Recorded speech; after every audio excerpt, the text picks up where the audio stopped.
All right.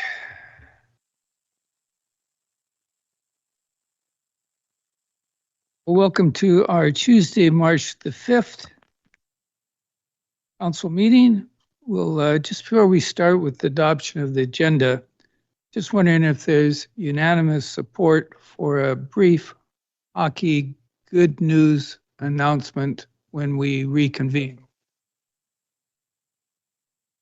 Great. Thank you very much.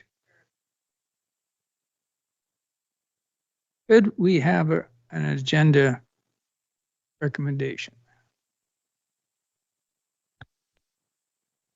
I move we adopt the agenda. By Councillor Southcott. Any discussion? All in favor? Unanimous. Motion to close the meeting to the public. Councillor Southcott. Thank you, Mayor. I move that council moved into a closed meeting to discuss matters covered by the community charter under section 91G, litigation or potential litigation affecting the municipality. 1I, the receipt of advice that is subject to solicitor-client privilege, including communications necessary for that purpose. Receipt of advice that is subject to solicitor-client privilege, including communications necessary for that purpose. 2B, the consideration of information received and held in confidence relating to negotiations 1, between the municipality and provincial government or the federal government or both, or between a provincial government or the federal government or both and a third party, and 3, between the municipality and a First Nation or a prescribed Indigenous entity, or between a First Nation or a prescribed Indigenous entity and a third party. Seconded by Councillor Elliott. Any further discussion? All in favor? Passed unanimously. We will now reconvene at 7.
All right, welcome back to our reconvened meeting. I'd like to acknowledge we're holding this on the traditional lands of the Kalama Nation. And I'd just like to start to say that we have a lot of business to get through. A lot of people have come in to watch council consider matters, and some who have also come for the opportunity to speak to council. We are committed to ensuring all individuals who speak at this meeting or who are spoken about are treated fairly and respectfully. Respectful behavior from the council and the gallery is required in order to conduct a public meeting where all persons in attendance can feel safe and respected. Please listen quietly and courteously when others are speaking and refrain from cheering or booing unless it's for the mayor or other audible sounds of encouragement or disagreement. I'd like to start with some good news, and that is the successes that our hockey teams have had in Powell River, and I'm sure that's going to continue. So thank you for Councillor Armida for documenting this. So the Regals won their playoff series, which qualified them to go to the Koi Cup Provincial Championships in Dawson Creek. They're still playing for their league championship starting next weekend, but the other team wasn't able to travel to the Koi, so Regals already know they're heading north. On Saturday, the under 15 and under 18 each won their games at home, winning their league finals and qualifying for provincials in Terrace and Kelowna, respectively. And the other 13 team also won their league championship series. We are hosting the under 13 provincials, but the team wasn't satisfied just qualifying by being the host, and they won the title. We also have players who on regional North Island teams qualifying for the province in the division also. So overall, we're going to have a lot of good news, and I think any chance we get to support, in particular because it costs money to have these teams. And any chance you get to encourage people to support by donating or thanking all of the volunteers that make this happen, be much appreciated.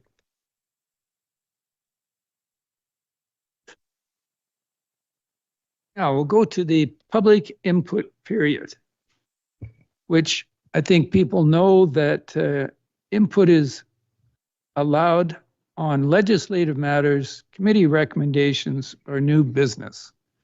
So if anybody has a input on this, please come forward. Good evening. Good evening, Mayor and Council. Okay, so does my time start or? As soon as you announce who you are, Oh, sorry. everybody knows. Okay, Diane Sparks. With regards to the staff report on the name change Unknown engagement participant is now process, joining. key legal considerations for non-pecuniary conflict of interest of Cindy Elliott, reasonable apprehension of bias test. Would a reasonable, well-informed person believe the counselor might not be able to act completely impartially? Yes. Immediate family employed by or connected to an organization affected by the decision? Yes. Close relationships or affiliations that could influence judgment? Yes. Is the decision broad public policy affecting the whole community? Yes. Has the counselor publicly committed to a specific outcome? Yes. Has there been advocacy suggesting the decision is predetermined? Yes. Could the counselor involved cause the public to reasonably question the fairness of this decision? Yes, of course. Steps taken to avoid bias. Seeking legal advice? No. Declaring potential conflicts? No. Voluntarily recusing from discussion or voting? No. Evidence versus allegation. Courts rely on objective evidence, such as documents, public statements, employment relationships, or organizational ties. These matters are ultimately decided by the Supreme Court of British Columbia. In my opinion, in light of the legal standards governing non-pecuniary conflicts of interest and the evidence that has been publicly raised, Councillor Elliott should recuse herself from this matter to preserve the integrity of the decision-making progress, or will taxpayers be forced to seek a determination from the British Columbia Supreme Court, a step many residents have already indicated they are prepared to support through a public fundraiser to finance the legal action. Thank you very Thank you. much. Do we have anybody online?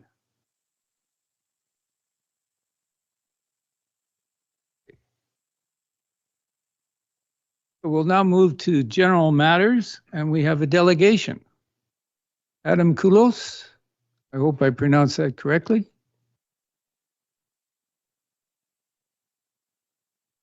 Good evening, Mayor and Council. Can Thank you. you lift the Mic up a bit. There you go. All right. I think I'll just start to note too that the U11 team won their championship as well for Power Minor Hockey. So they're here for the playoffs this weekend. So it's great. Thanks for having us here tonight. Quick introduction. Adam Koulos, I'm the general manager for Theacham Forest Products. And this is. Hi, I'm Shauna McConnell. I'm the Vice President of Indigenous Partnerships with Western. So we have a little presentation to show. It's up on the screen there. We're going to announce, we have announced a few weeks ago a milestone agreement where Theacham Forest Products, a group of companies through Tla'amin Nation, is signed a PSA to acquire TFL 39 Block 1. So if we can just maybe jump to the slides and we can kind of walk through it, and I'll let Shauna start there. Okay.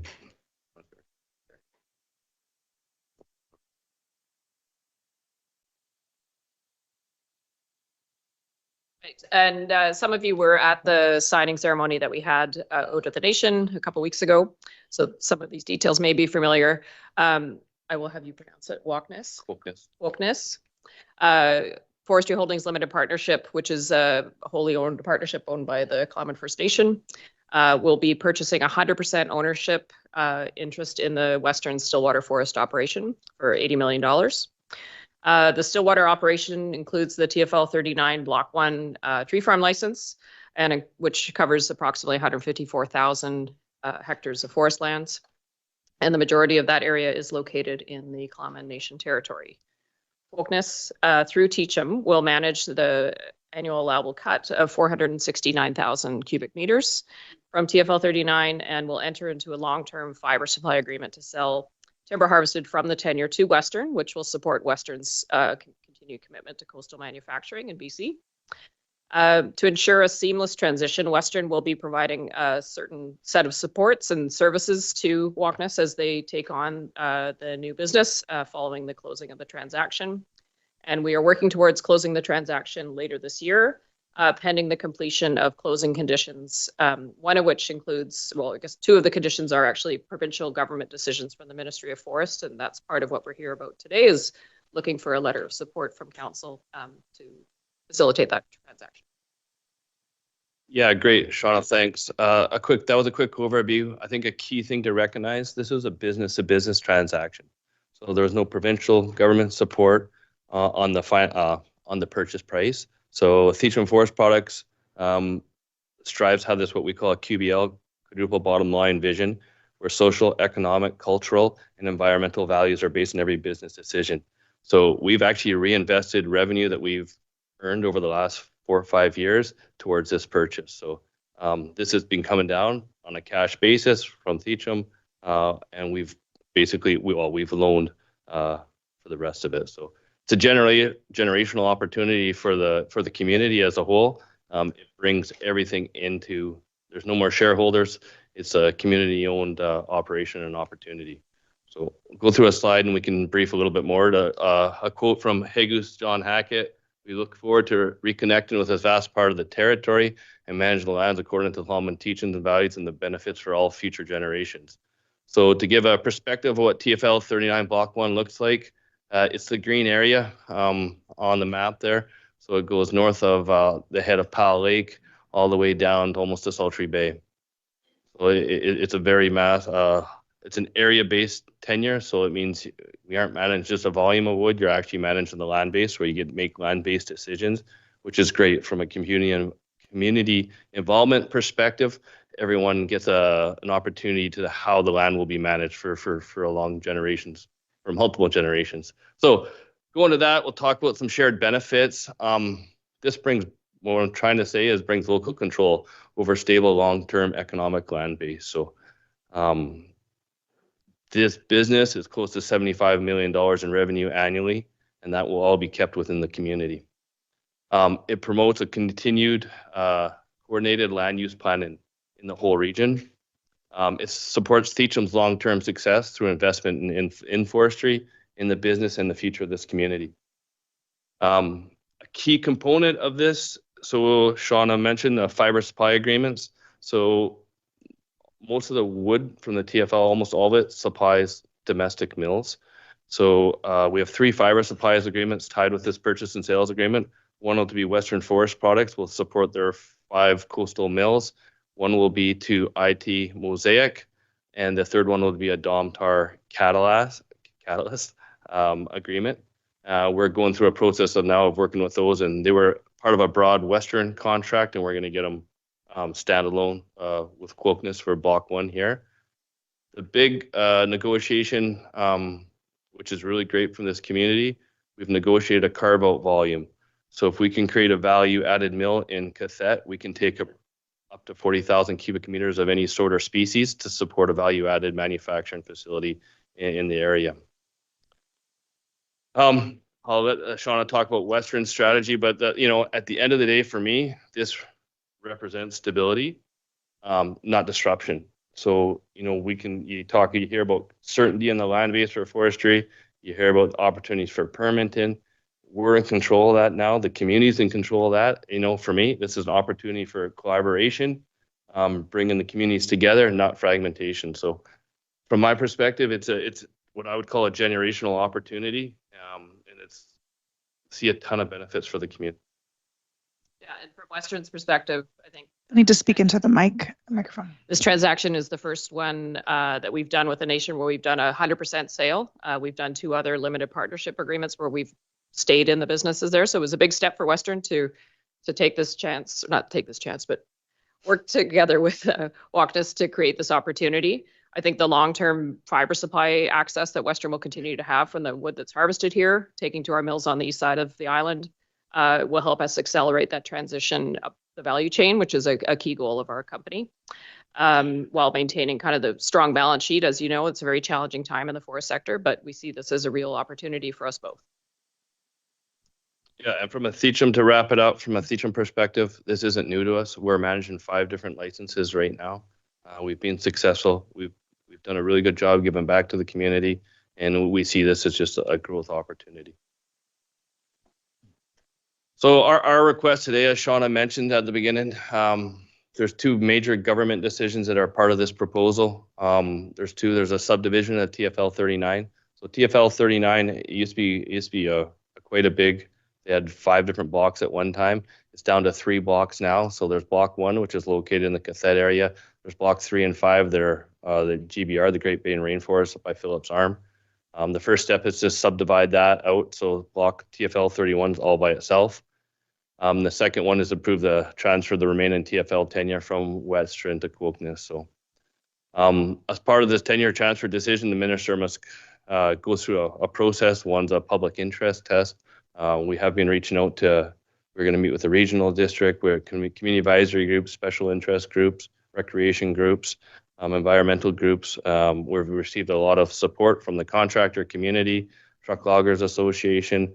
Various people have already given us letters of support. So Our request here today is appreciate your consideration, a letter of support that can be submitted to the government as part of our process. And thanks for your time. If you have any questions, fire away. Councillor Elliott. Thank you, Your Worship. Thank you for coming here and presenting this to us. It's really good news that the forestry benefits are going to stay in the community and we can work together to make sure that works for all of us. And I have a couple of questions. Western has a process of being certified for their products that includes forestry operations all the way up. And is there, has that been part of your conversation? Is there intention to maintain certification for forestry activities on the TFL? Yeah, that's a good question. We will have a sustainability matrix system in place. We haven't decided what certification process we're going to go through, but we will have a very rigorous sustainability matrix and reporting system. And then my second question is more of a sharing ask, I suppose. You're aware that the City of the Powell River has a community forest, and we're in a similar process as you at this point in time, and also looking for letters of support. And I think it's a good thing that we can all support one another, and we'll be looking for positive, I guess, letters from the community as well for the expansion of our Powell River Community Forest. Councillor Doat. I've got a few questions, I guess. Maybe just for me and other people who might not be aware, we're talking about the sale of tree farm license 39, and I don't think that entails ownership of the land. I think it's a tree farm license on Crown land, and what the Tla'amin Nation were very excited about getting into doing is managing the land that was part of their traditional territory. But I think it's a timber license rather than a property ownership question. Am I right about that? Yeah, you're correct. TFL 39 is a Crown license. It's TFL. It's basically the management of a land base of a Crown land, and stumpage gets paid back to the Crown. Okay, great. The other one was, have you talked to the directors of Powell River Community Forest about how that might impact both groups? Yeah, we will definitely be meeting with them as well, and we've talked to their manager, which is Chris Lang. Okay, that's pretty important. If I could sneak one last short one in, do you have a timeline where you have to have these letters of support? This is just initiating the process now. So we literally just signed a couple weeks ago. So happy to take a letter, in the next month or two would be great. Okay, thank you. So the question I have is, I've been working with 22 mayors from other communities where forestry is a major economic factor for their communities. One of the big issues that I continually hear is that permits required in order to harvest, which used to take 2 months, can now take up to 2 years. What is your perspective on your ability to be able to harvest? And do you think that the province is listening? Yeah, I think we're going to have an ear on not only improving the forestry here in this community, on being the pilot for how forestry should be done in British Columbia.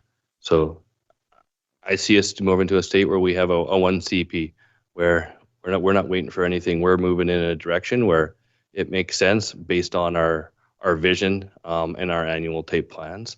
So I see this as a pathway to basically correct what you're saying and what the issue is. So, a lot of licensees say it relates to certainty in the land base. So I think this is an opportunity to sit down with the Minister of Forests, associate ministers, and say, let's work together. This is the time.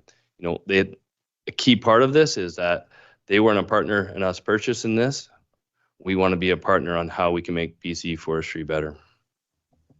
Thank you. Okay. We have a couple more, Councillor Southcott and then Councillor Isaacson. Yeah, thank you. Major turning point for our community. TFL 39 going back a long time. before it was actually called TFL 39, I'm pretty sure. So predates me, that whole Stillwater logged area. So a long tradition. And I guess really it's kind of it's almost a rhetorical question. I'm sure you're going to be working with all the the smaller contractors in this area. And I would imagine that they're pretty excited about this kind of more localization of this whole operation. I wonder if you can speak to that, because over the years, they've gone through all sorts of challenges that we've been aware of. And so that's a big concern in this community, especially as our whole economic foundation changes. And this is a huge piece of that right now. It's just exciting and scary in a little way too. Yeah, I think it's a great question, and it really relates to the mayor's question about certainty. So we can provide certainty on the land base. We can provide certainty to contractors. So our model is a little different than what maybe Western had is now. We're big on a longer term contracts where contractors can reinvest in equipment because they have certainty where they have work. It's not hey, let's bid on a job and hopefully I get it and see what happens next week. So I think we can create relationships within the community. We have a strong logging contractor community, and I think the feedback with them is very positive. Sure, there's some people are a little uncertain what's coming next. How do I fit into it? And that's our job, is to utilize the strengths of the contractor community, give them long-term certainty so they can reinvest in their equipment and be prosperous as well. I think everyone needs to be successful for this to be successful. Councilor Isaacs. Thank you. Many of my questions have already been asked and answered, but I just wanted to let you know about our process. We don't make motions as a result of delegations on the same night, and so motions for support will be considered at a future council meeting, but I think within the month or two timeline that you're talking about, it would be possible. Councilor Dote. Yeah, if just one more question. You mentioned a lot of the organizations that Western's currently providing timber and fiber to. If there was a local value-added manufacturer that wanted to purchase timber or fiber from this property, would that be possible to do, or is it all spoken for? So through the TFL 39, that volume there, it's committed through fiber supply agreements. We have an open stand-in with our other tenures that we'll sell locally whenever there's a demand for it. So saying that, if we can create a value-added facility like we talked about, we can divert volume into that through any kind of partnerships or meaningful investment through Theacham as well. So there's that avenue to start new manufacturing, whatever it'll look like. So for me, my major goal without trying to get this through is to really, my goal is within 2 years is to have a value-added facility in Gatineau.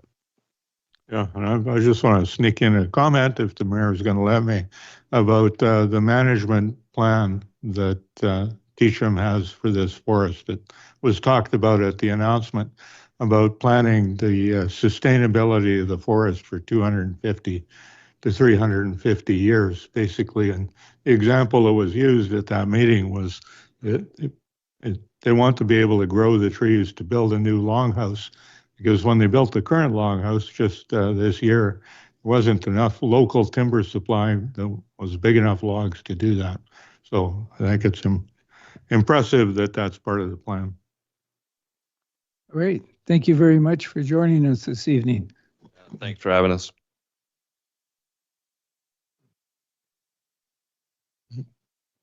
So I have a motion, Mr. Mayor, if it's okay.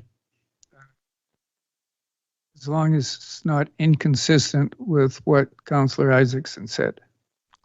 My motion was going to be that staff prepare a letter of support to be brought to the April 2nd council meeting. Seconded by? Not murder. Through the mayor, in terms of letters and motions that are associated with this, it's not supposed to happen at the same meeting. So it needs to happen at another meeting. It's not that you delay when the letter is brought forward. It's when you make the decision regarding the information brought forward. Thank you. Okay, we'll now move to consent agenda. Any care to move? Yes, Councillor Elliott. I move the consent agenda. Seconded by Councillor Southcott. Any questions? All in favor? Passed unanimously. Now move to legislative matters. 11.1 is the amended tourism service agreement.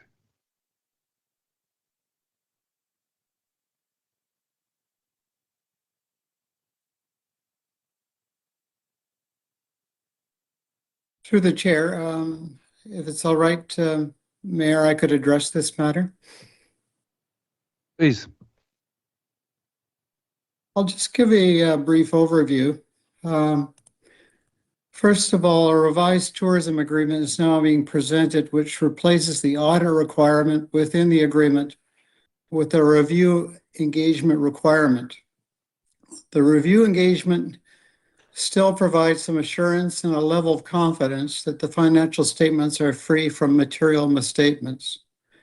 An independent chartered professional accountant in good standing still needs to perform the review engagement. The city's contribution to the Society's review engagement is now capped at $6,500 as opposed to the previous $10,000 cap for an audit. The city's ability to provide oversight and the checks and balances remain within the agreement. For example, the Society agrees to provide any additional documentation or explanations as may be requested by the city in connection with the financial statements.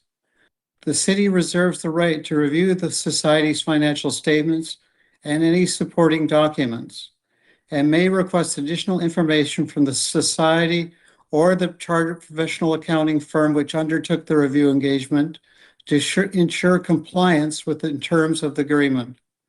The city may also conduct its own review of the Society's financial records and practices as it deems necessary.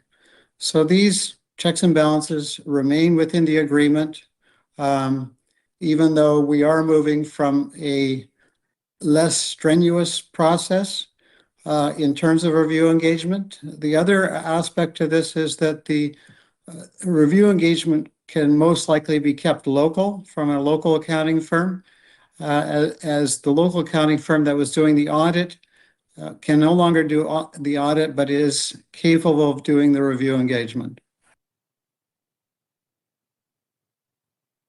Questions? No.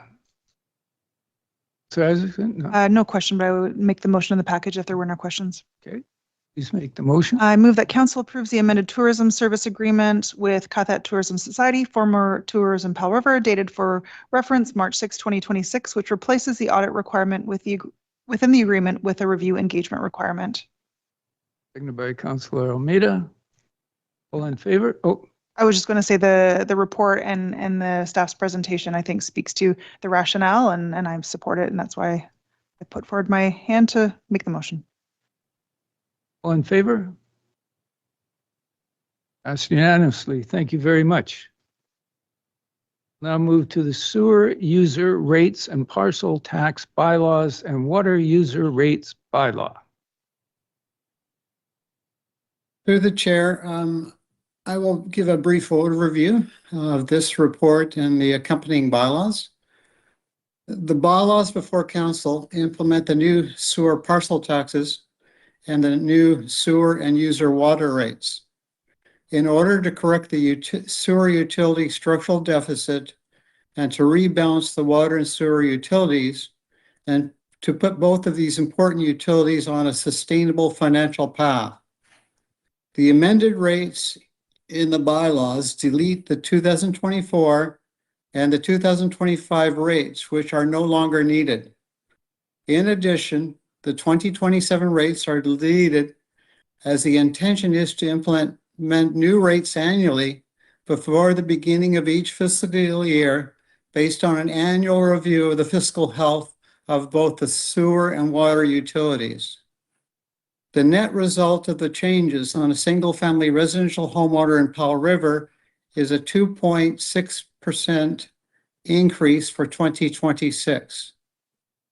In terms of implementation, Since user rate bylaws cannot be applied retroactively, the existing user rates for both sewer and water will remain in effect for the first half of 2026, and the new user rates will go into effect on July 1st of 2026, as noted in the user rate bylaws.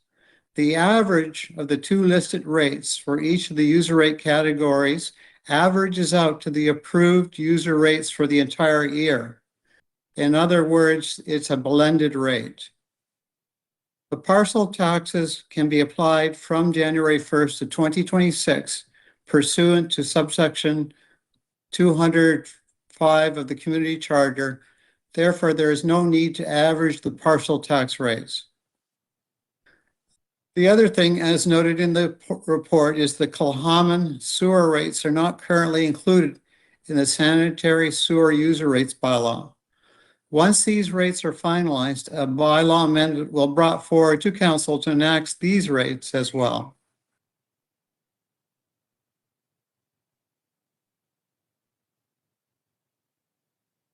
We have had several opportunities to be briefed on all of these. Somebody care to put a motion forward? So Southcott. Thank you, Your Worship. I move that Waterworks Regulation and Rates Bylaw 2425-2015, Amendment Bylaw 2789-2026 be given a first, second, and third readings. And should we do each one of these separately, or can they all be done at once? Corporate Officer? You can do them separately, or you can do them all at once. All at once. And I continue that Sewer Collector System Bylaw 2731-2023, Amendment Bylaw 2790-2026 be given a first, second, and third readings. That Sewer Treatment and Disposal System Bylaw 2732-2023, Amendment Bylaw 2791-2026 be given first, second, and third readings.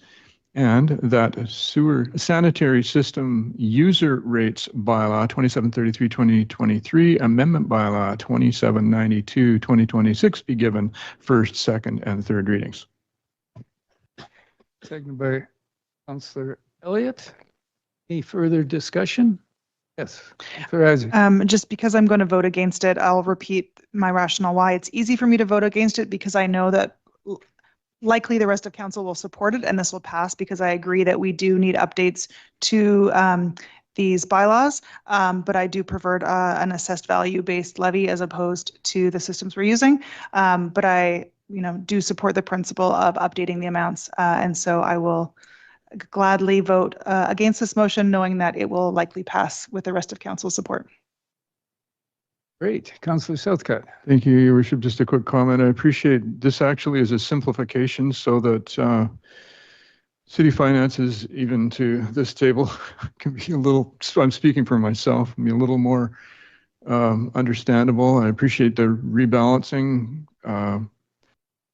as all these changes are basically simply resulting in. So, and I also just want to note that it looks like the overall increase pretty much matches what in the CPI inflation rate is currently. So we're very close, and I appreciate that as well. Great. All in favor of the motion? Passed unanimously. You're going to ask who's. Sorry, I assumed that was picked up already, but One opposed? yes, one opposed. Would you like that recorded? It always is, yeah. Now move to 14. Skip 12. There's a 12. 12? 12.1, council travel. No, I don't think that we should be reimbursed. Oh, sorry. To our CO, our CAO, Council Travel Reimbursement Policy.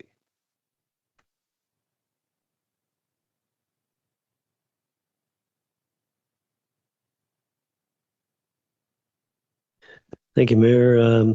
I'm back to provide council with the changes that were discussed the last time this policy came before you.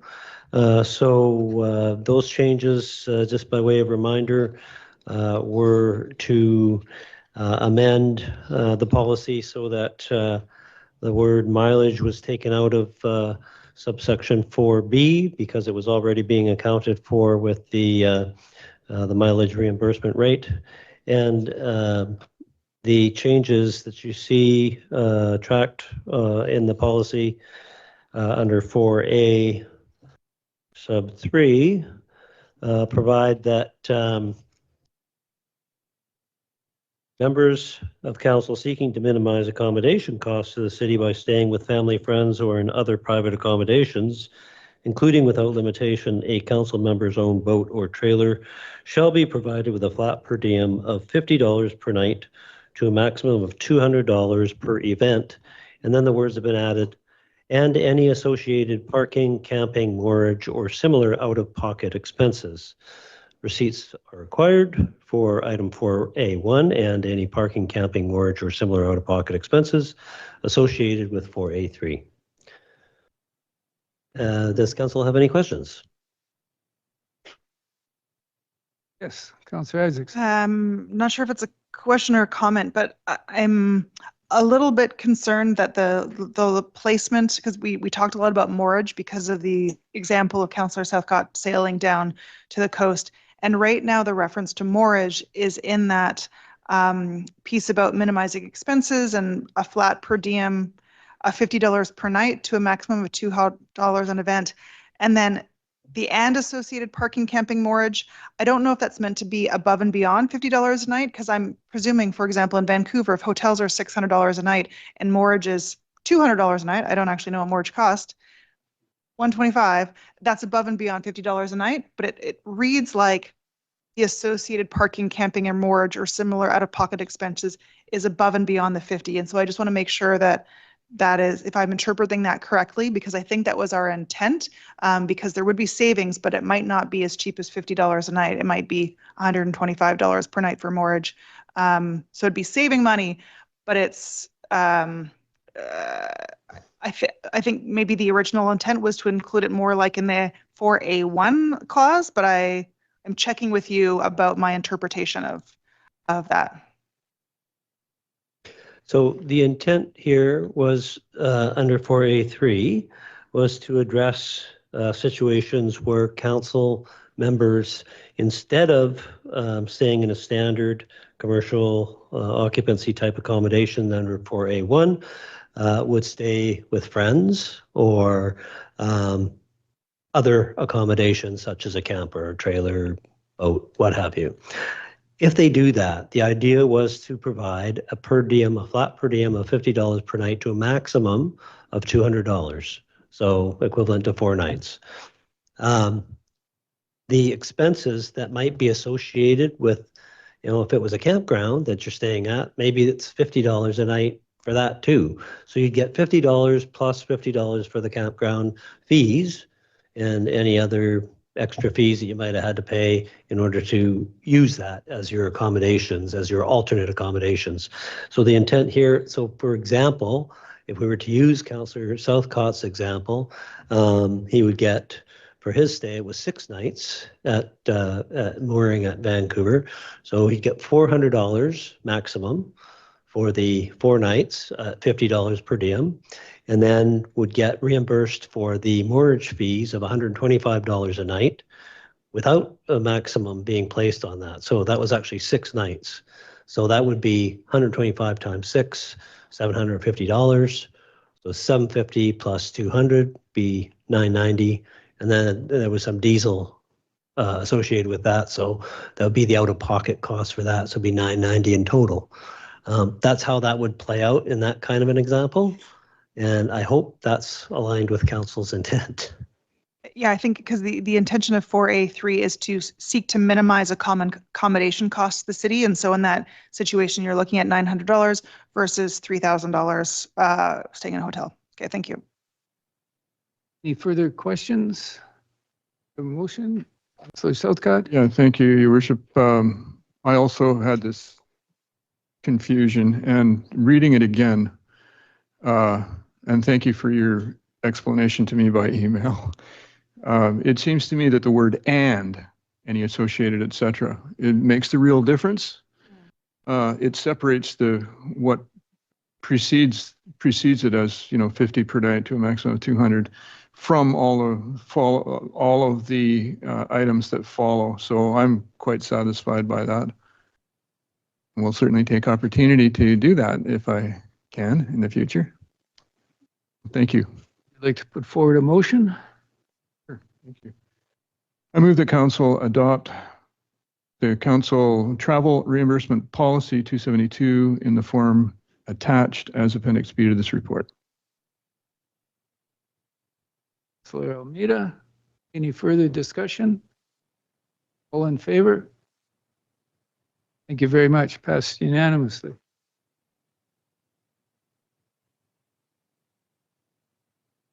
Okay, we'll now move to 14, new business. Into that one. Is Palm ready, able to talk to that? Oh, that's okay that was added. Okay, sorry, 13.1, Harbor User Advisory Committee meeting held December the 10th, 2026. Minutes, would anybody on the Harbor Committee? Yes, Councilor Southcott. That's Councilor Palm, and I believe he's on the phone here. Is he? No, he's not. Corporate officer. Sorry. Excuse me, Mayor. I think the intent here was simply for council to receive these minutes. The committee's been disbanded and is now a working group, so this is just brought forward to in the normal course of business. So I think just council receiving would be appropriate. Thank you very much for the clarification. Great. I'll see if I can get to number 14 now. 14.1 is staff report. I'm going to ask Councilor Southcott. Thank you, Worship. I need to declare a conflict on this. And it's a little convoluted, so I wrote something down that I will read. On March 21st, 2024, Mayor Wasno introduced a motion to council to direct staff to obtain a legal opinion for the purpose of determining if Councillor Isaacson and Councillor Elliott have a non-pecuniary conflict of interest should they participate in discussions relating to the city's potential name change. That was the motion. When it was presented, I considered whether the rationale for the legal opinion might also apply to me. This left me in doubt as to whether I was also possibly in conflict to consider the motion, and I therefore recused myself from the discussion as well.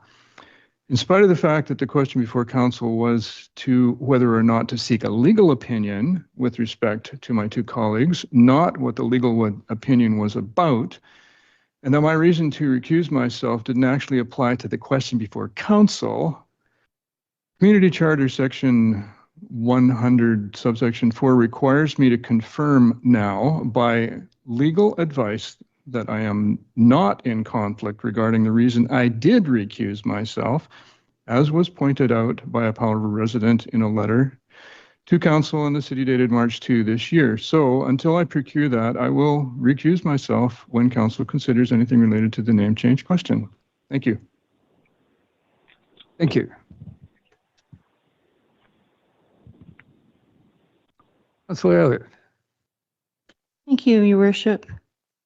I wish to, if I can keep it on the phone spot here, I wish to read a voluntary disclosure regarding potential name change issue. For the purposes of transparency and in accordance with the BC Community Charter and our Council Code of Conduct, I wish to make a voluntary disclosure regarding this matter. My children are currently employed by the Tla'amin Nation. I have carefully reviewed this relationship in the context of the proposed community name change. I have determined that I do not have a conflict of interest because Number one, the name change is a broad policy decision and does not result in any direct or indirect financial or private benefit to my children. Their employment is entirely independent of this specific legislative action. My stepdaughter, Lindsay Elliott, works for the emergency services for the Tla'amin as the emergency services and fire smart coordinator, and for the fire department as a paid on-call deputy fire chief. My stepdaughter, Lacey Elliott, has in the past worked as an RN for the Tla'amin Health, but currently works for VCH located in Tla'amin Health offices in a partnership between VCH and the Tla'amin. My daughter, Shelby Elliott, is employed by the Tla'amin Child Development and Resource Center as an early childhood educator in their daycare. None of these jobs have any impact from this decision. This decision is not related to their work.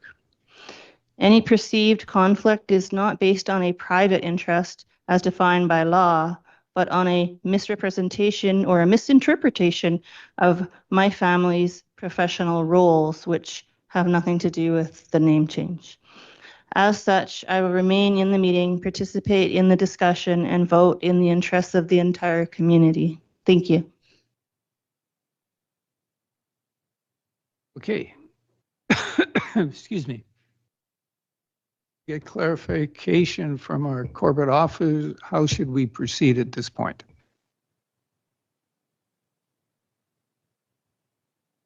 Thank you, Mayor. It is Councillor Elliott's motion. So the usual course of events is for the person who's bringing the motion to be the first to speak to it. Thank you. I would make the motion in the package, and if I get a seconder, I would speak to it. Do you need me to read it out? Yeah, read it out, please. Okay. I move that council direct staff to prepare a report intended to inform the next council about, 1, the background information regarding the potential name change to the city, 2, a community engagement framework that includes resources required to implement, including budgets, with the objective of identifying a potential new name for the community to consider. Second by Councillor Isaacson. Thank you, Your Worship.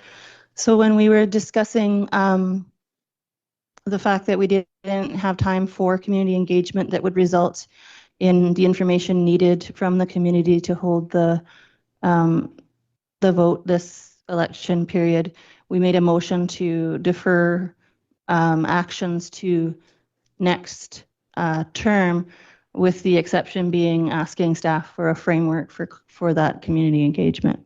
And so this is the motion following the decision of ours to consider this motion when it came before us. And the intention is to have all of the background information that has come to the city to date be summarized in a report, along with the step for moving forward, which is to engage the community in a conversation to try to identify what name might go on a ballot for a vote, because we don't have that yet. Okay. Councillor Isaacson. Thank you, Mayor. Yes, this was a pretty convoluted path to get here, but I support this motion in the sense that the original motion put forward by Mayor Wasno to postpone any action by council till after the election, and that was in conjunction with staff, was based on the realistic nature of what's possible between now and the election, and putting together the engagement and the work that was a part of the original council strategic priority related to name change was not feasible before, is not feasible before the next election. And so I supported the mayor's motion in principle. However, I did see the possibility of some forward movement. I think that exploring this at some point in our term, even if we are not the recipients of that work, I think is important to do. I know that we have struggled with staff turnover and staff capacity, and there's a number of reasons that we haven't been able to take action. And so this is a way for us to get a little bit further. However, it sets up the next council, and I think it is a little bit awkward in the sense that we're preparing the next council to make an informed decision about how and if to move forward, so that they understand the resources required to move forward and what that might look like. Knowing what I know now about being on council, there's a lot of time when councils first form. So this November, a new council will be here, and there's a lot of learning process that happens to get up to date. There's a fire hose of information, and there's a bit of a lag between starting being on council and starting to set council priorities and take intention steps forward. This helps. This will help get the next council a baseline of understanding for them to make an informed decision. And so this is a balance between this council ensuring that some work proceeds, but given the challenging nature of timing and capacity, knowing that it is staff have been clear, it is not possible to do the work to put a question on the next election, that this is a compromise. It's not what I would have hoped at the beginning of our term, but I think it's what's realistic given where we are at this point in our term. Thank you. I'm going. Oh, Okay. I will go after you, Councillor Doudt. Okay. I'm going to vote against this motion for a couple of reasons. The first one, the most important one, is we have heard numerous times from our CAO and staff that they have limited ability to write new reports for council and to do the work that we've already asked them to do, asking for many reports in a previous time. Reports are a good idea, generally.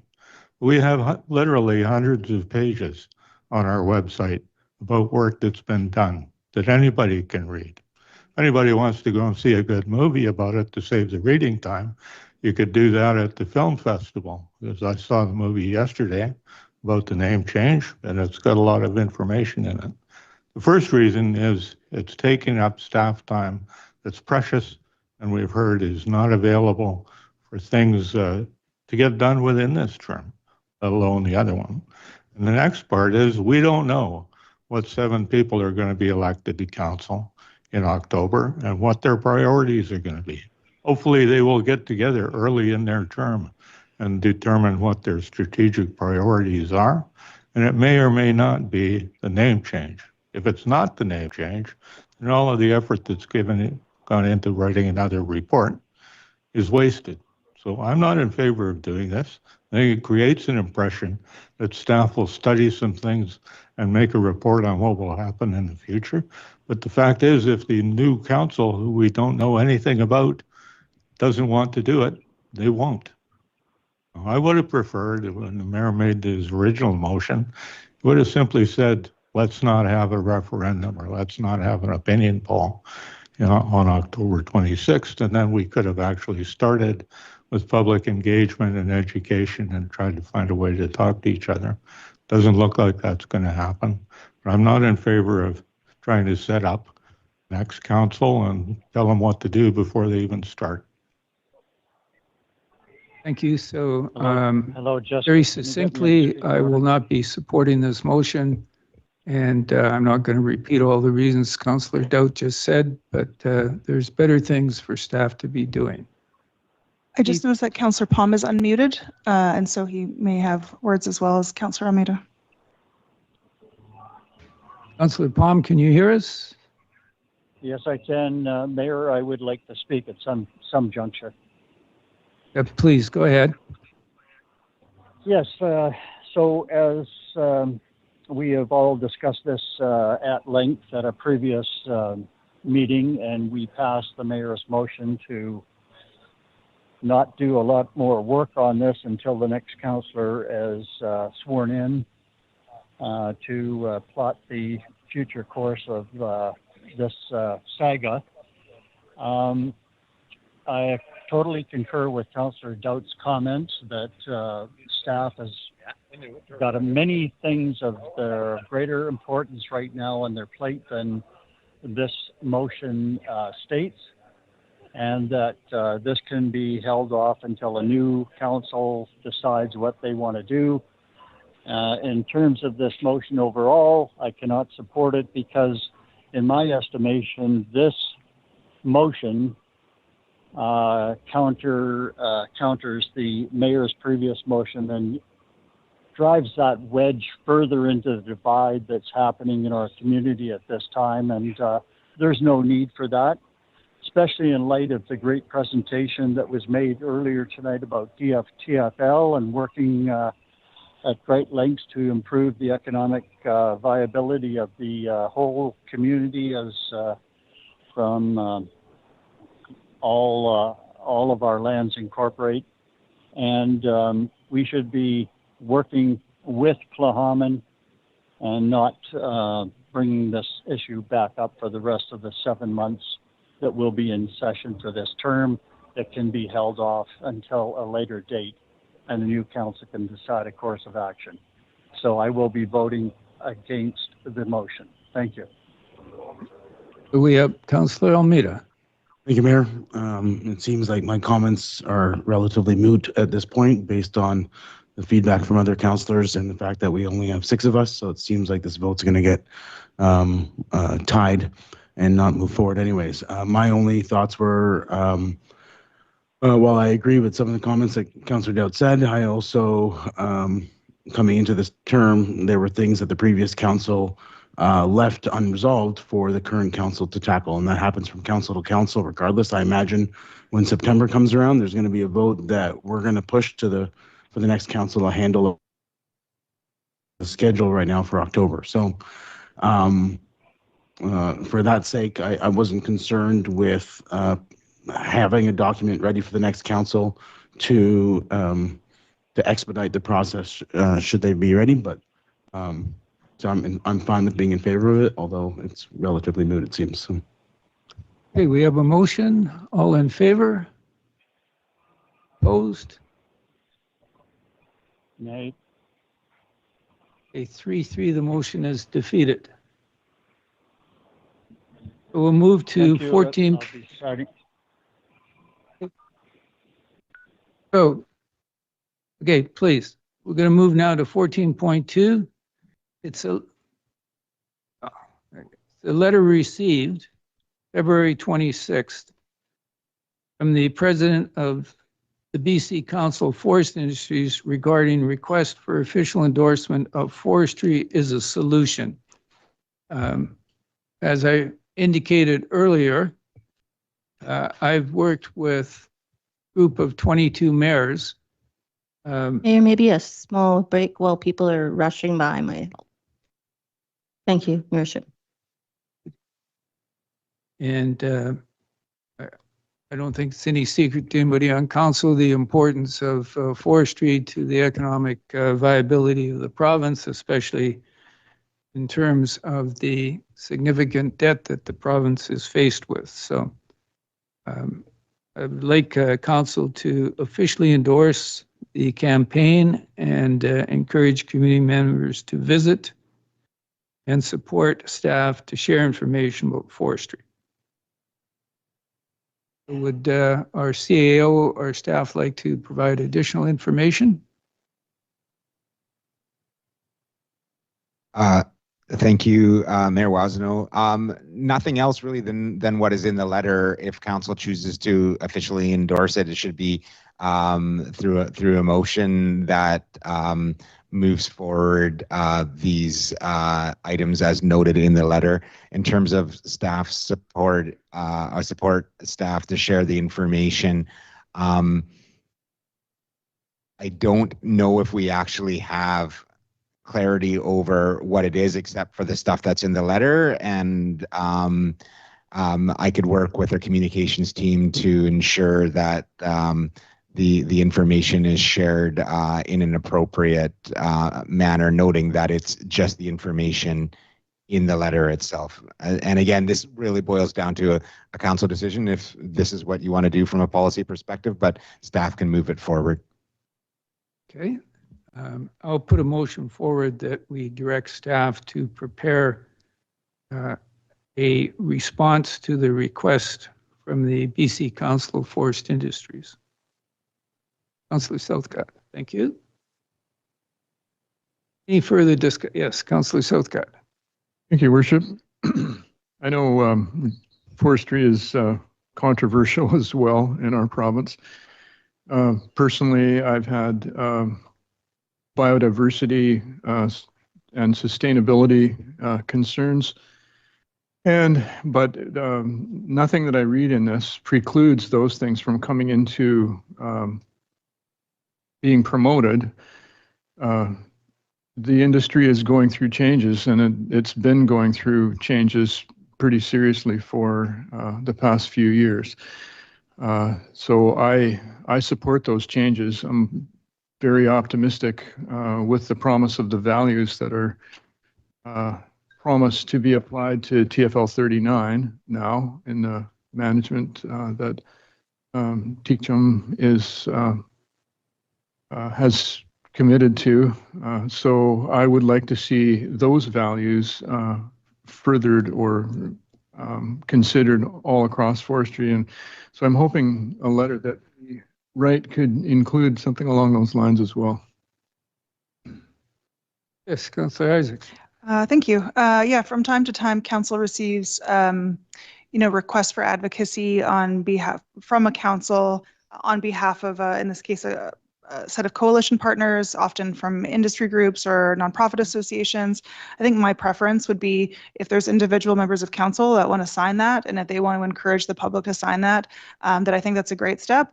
I have personally, as an individual member of council, signed other advocacy tools, but have decided not to bring them to council because for a number of reasons. And so I think I would encourage other members of council, if this is important to them and they review the material and think it's in alignment with the interests of our community, to definitely do that. But I don't think it's necessary for us as a council to endorse the campaign. Thank you. Okay, we have a motion. Yes, Councillor Elliott. Just a question, I guess. If we're going to have a draft letter come back at a later meeting to approve, could we also ask staff to maybe look into what does endorsing actually mean? Does it commit us to anything, or is it more of a putting our name on the advocacy list along with all of these other names? Is that what that's about? Or is there any kind of commitment here? The letter is rather vague, and so I'm just a little bit thinking some extra exploration about that might be helpful. CAO.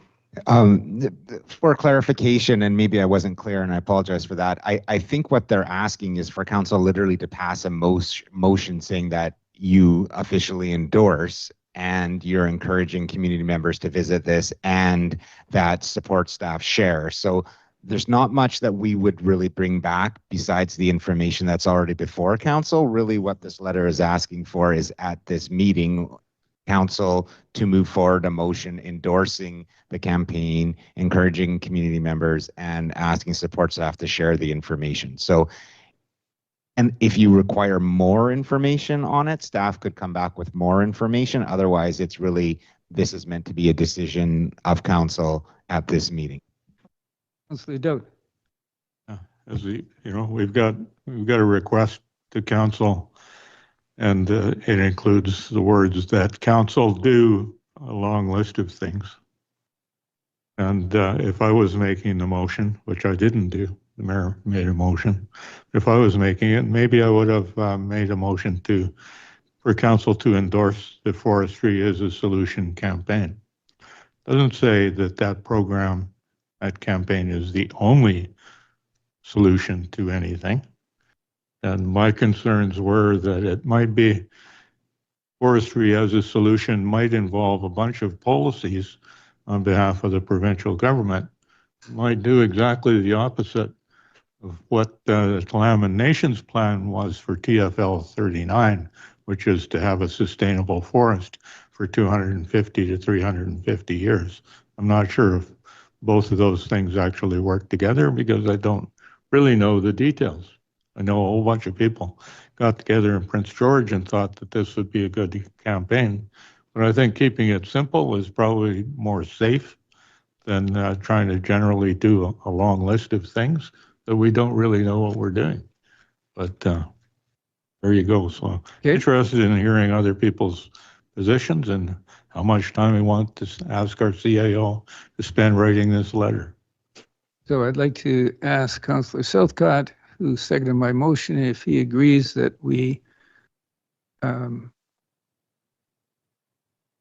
modify our motion to read what Councillor Doudt just said.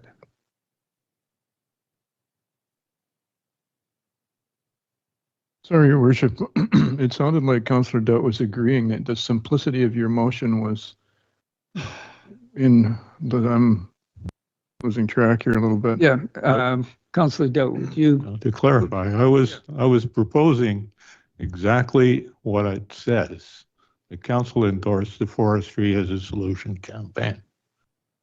Not all the other stuff that's in there, not a whole bunch of stuff that the corporate officer and people that they know will write in the meantime. A simple endorsement by council for that. And if people want to know the details, they can sit down with each one of us and have a discussion about exactly what it is we support. In that case, yes. All right.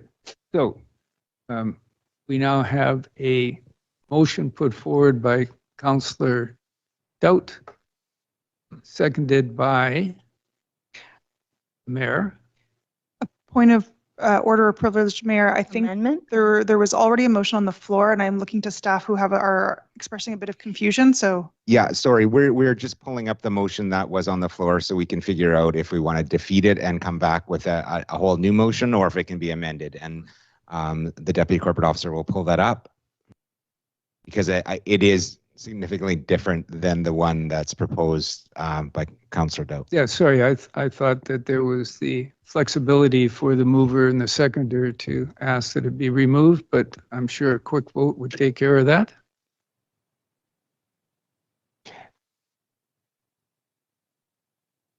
Okay, so this, your worship, this is the motion that was on there. So I think at this point in time, it's just a matter of defeating the motion and then the next one can come back, but I'll pass it to the corporate officer for clarity. That would be the simplest thing to do, yes. Okay, I will call a motion. All in favor? Opposed? Motion is defeated. And if you could put Councillor Doubt's motion now. Yeah, and I'll just to go over it again, I will just say, I move that council officially endorse the forestry as a solution campaign. And we have a seconder, Councillor Southcott. Any further discussion before I call the motion? Yes. I want us to speed up our permitting. I want to improve competitiveness and lower costs for our industry in BC. I'm not entirely sure what they mean by fixed BC timber sales, so that's a little bit of a vague thing to endorse. And I definitely support First Nation partnerships, including revenue sharing. My worry is that we're endorsing a fixed BC timber sales statement when I don't know what they mean by it. And it says to ensure a reliable and competitive supply of logs for mills and secondary manufacturing. Do they mean value added, or do they mean the way the BC timber sales is working now is part and parcel with how we set our stumpage rates and figure out what market value is. And so by fixing it, are they trying to make it directed at a certain market and not be free market? I don't really know what that is. So that's the only piece of it that bothers me, is because I don't know what they mean. Any other comment? Question?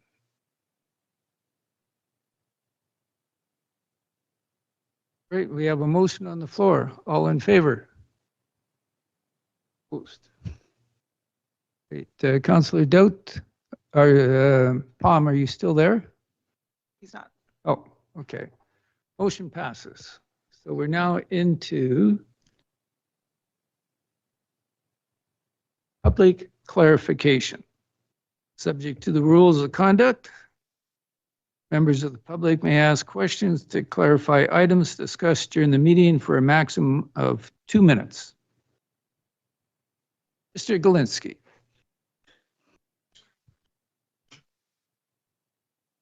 Good. Hey, my name is John Brownsell, and I got a few questions on this name change. The council seems to want to get more information for the incoming council on the wishes of the citizens, which they're being elected to represent.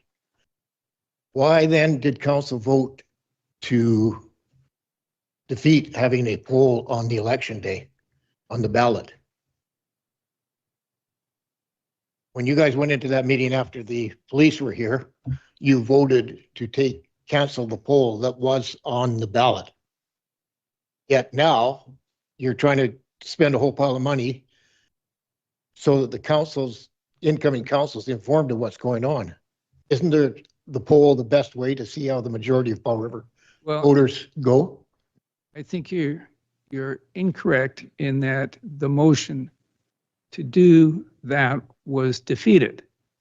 So there is no requirement for staff to follow up on anything to do with. I understand that. But if you guys put a motion to put a poll on the election ballot, it would save a lot of unknown. It would tell the incoming council exactly the wishes of the electorate.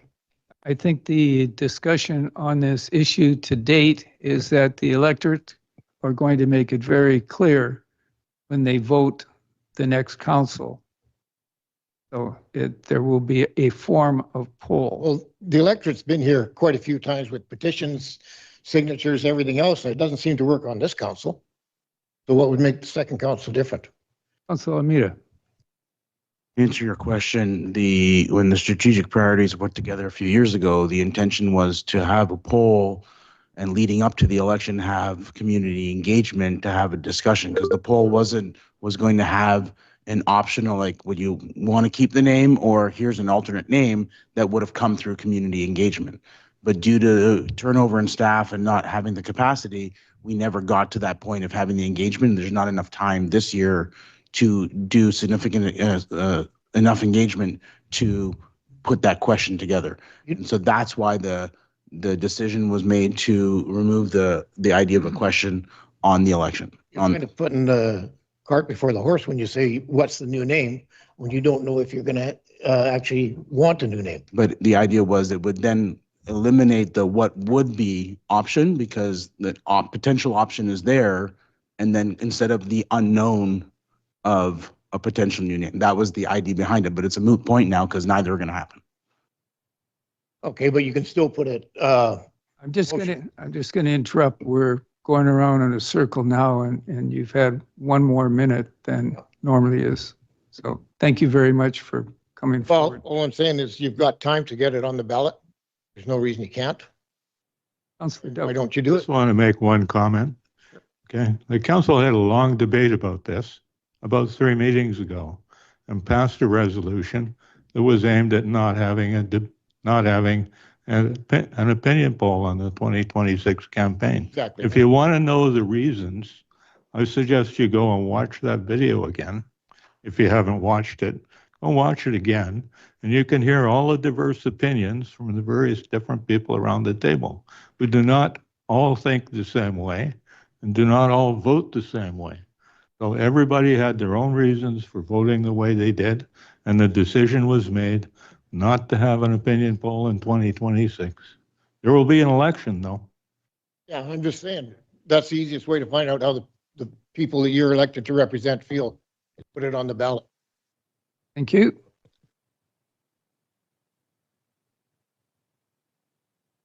Good evening, Council. Roger Whitaker, citizen of Powell River.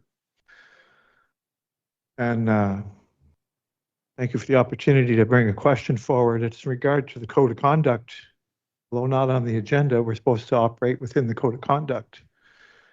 And I've been attending this chamber upstairs in here since 2004. I might have missed 2 or 3 meetings in person, but I've attended online when I missed them. Up until the last 2 years, the chamber has been 99% empty.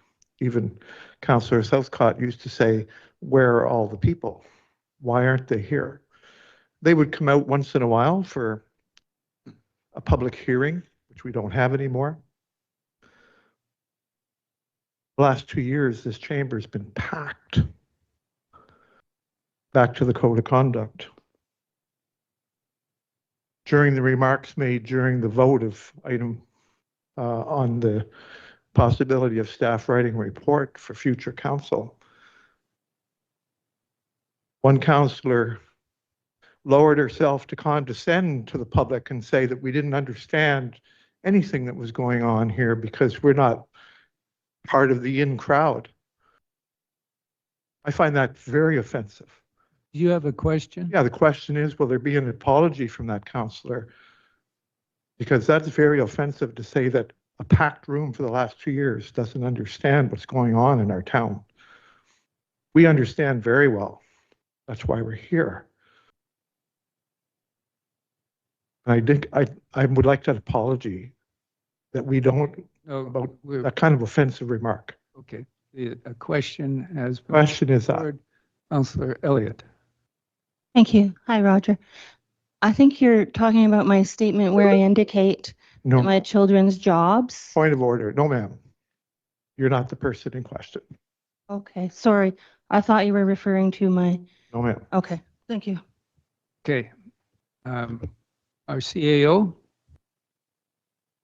I would ask Mr. Whitaker for clarification. Sure. I am honestly unaware. Councillor Isaacson said that the people need, now that she's been on council and understands what goes on, we all need clarification in case there's a new council.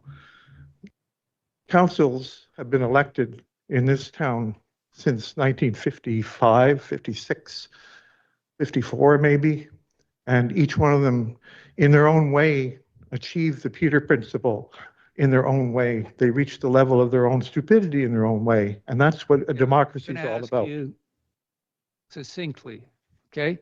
You're allowed to come forward and ask a question. Question is, will there be an apology forthcoming from the councillor who condescended to us?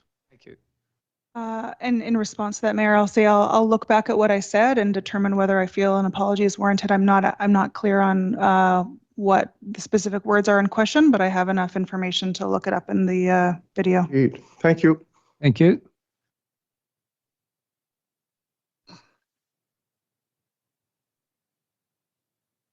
Evening, Mayor and Council. Ted Vizzuti.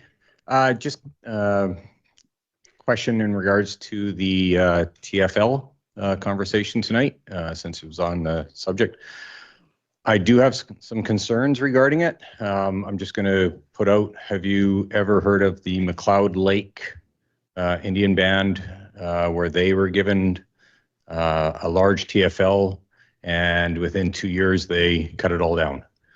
So I'll just leave that with that. What do we know of when Mr. Kulas mentioned that the community would receive benefits? Which community was he referring to? Was he referring to Powell River or was he referring to Tla'amin?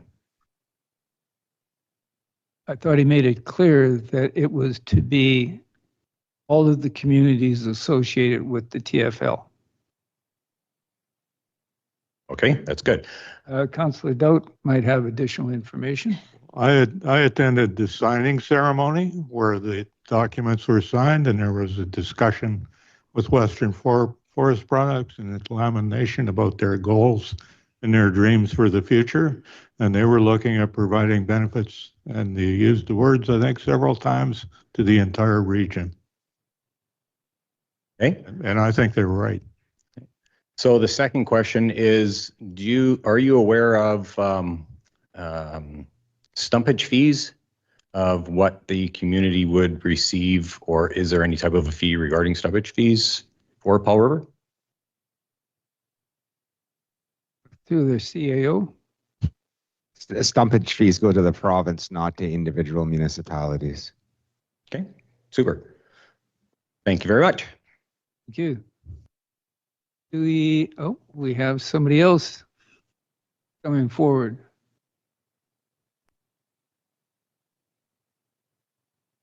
Good evening, Mayor and Council. My name is Cameron Bailey. I just have a quick question. Does Council understand how much Councillor Elliott's request for report would cost? And I suspect it would just be shelved as the new council figures out what they're going to do. I've seen numbers up to $250,000, so it seems kind of excessive. I think our staff is more than overloaded already. Yeah, I think that's a mute one because the motion was defeated. Yeah. And I want to thank Councillor Doubt, Mayor Wasnow, and Councillor Palm for shooting it down for now. We'll let the next council worry about it. Thank you. Do we have anybody online? Your Worship?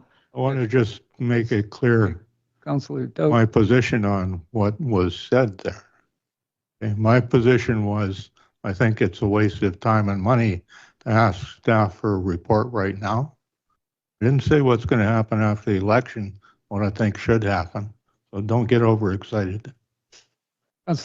Councillor Elliott. Thank you, Your Worship.